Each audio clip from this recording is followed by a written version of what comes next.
रागान्धकारभेत्तारं योगज्ञानदिवाकरं केशराख्यं गुरुं नित्यं वन्देऽहं सूर्यपुङ्गवं मोहतिमिरहन्तारं जैनागममहानिधिं केशराख्यं गुरुं नित्यं वन्देऽहं सूर्यपुङ्गवं षट्दर्शनस्य ज्ञातारं कारुण्योदधिचन्द्रकं केशराख्यं गुरुं नित्यं वन्देऽहं सूर्यपुङ्गवं मोक्षमार्गोपदेष्टारं मार्दवामृतसागरं केशराख्यं गुरुं नित्यं वन्देऽहं सूर्यपुङ्गवं इन्द्रियाणां च गुप्तारं क्रोधशत्रुविनाशकं केशराख्यं गुरुं नित्यं वन्देऽहं सूर्यपुङ्गवं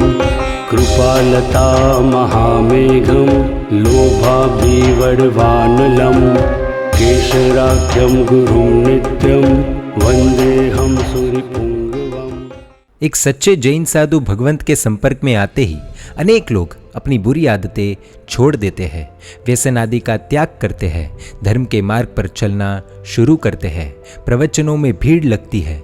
इन सब के पीछे का कारण क्या हमने कभी सोचा है? आज ऐसे ही एक अद्भुत योगी की अमर कथा को देखते हैं। उन महापुरुष का नाम है प्रवचन प्रभावक, सिद्धहस्त लेखक, महायोगी, योगनिष्ठ, परम पूज्य आचार्य विजय श्री केसर सूरीश्वर जी महाराजा। आज से लगभग 143 वर्ष पूर्व इनका जन्म हुआ था। बहुत छोटी उम्र में इनके माता पिता का स्वर्गवास हो चुका था।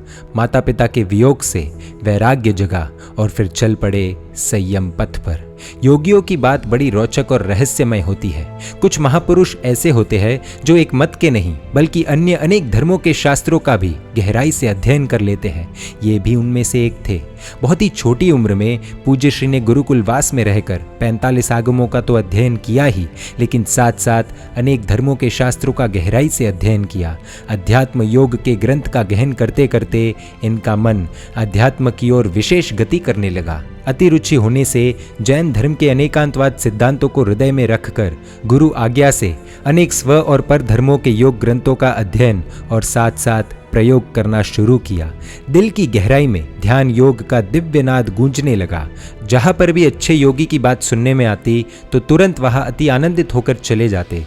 कभी पालीताना तो कभी तारंगा, कभी गिरनार की गुफाओं में तो कभी अरावली के जंगलों में योग साधना करने पहुंच जाते थे। ऐसे ही एक बार बड़ौदा में सुना कि पास में मंजूसर नामक गांव में अनेक साधनाओं से युक्त एक सिद्ध योगी रहते हैं। तब पूज्य श्री उनसे मिलने के लिए आतुर हो गए। पूज्य श्री वहां पहुंचे और पता चला कि उन योगी के पास ऐसी विद्या थी कि वे देवलोक से देवात्माओं को बुला सकते थे। यह जानकर पूज्य श्री ने उनसे कहा कि कलिकाल सर्वज्ञ श्री हेमचंद्राचार्य जी को याद कीजिए। सिद्ध योगी ने योगिक प्रक्रिया कर उन्हें बुलाया। पूज्य श्री ने उन्हें साक्षात योग शास्त्र संबंधी अनेक खुलासे पूछे। समाधान होने से बहुत प्रसन्न हुए। इनकी प्रवचन साधना गजब की थी। समाज पर इनका इतना गहरा प्रभाव था कि 18 कौम के लोग पूज्य श्री को सुनने आते थे। प्रवचन हॉल जब भर जाता था तब लोग खिड़की में से खड़े खड़े इन्हें सुनते थे। कहते हैं इनके प्रवचन में अनेक धर्मों के लोग भी आते थे और इनके प्रवचनों में इतनी ताकत थी कि प्रवचन सुनने के बाद लोग अपने जीवन में रही बुराइयों को, व्यसन आदि को त्याग देते थे। पूज्य श्री के संपर्क में आने से धर्मपुर के राजा विजय देव जी ने 7 व्यसन छोड़ दिए थे।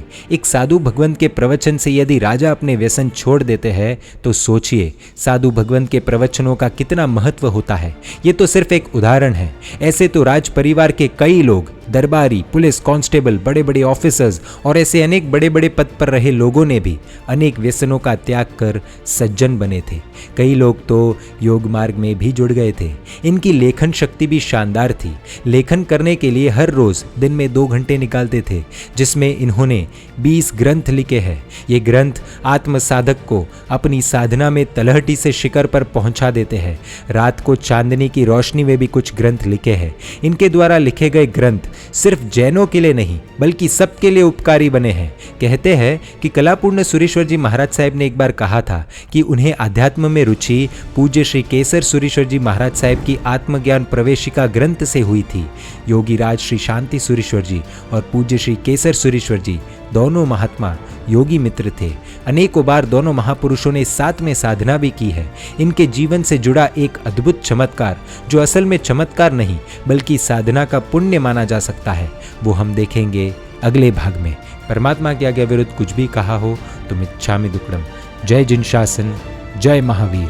नित्यं वन्देऽहं सूरिपुङ्गवं मिथ्यात्वधामतमार्तण्डं न्यायसाहित्यपारगं केशराख्यं गुरुं नित्यं वन्देऽहं सूरिपुङ्गवं सर्वशास्त्रेषु निष्णातं मनुष्याणां च तारकं केशराख्यं गुरुं नित्यं वन्देऽहं सूरिपुङ्गवं पृथ्वीनन्दनिधिं द्वब्दे चास्मिन्नेकादशी तिथौ स्तौति केसरसूरीशं त्वष्टकेन मनोहरः।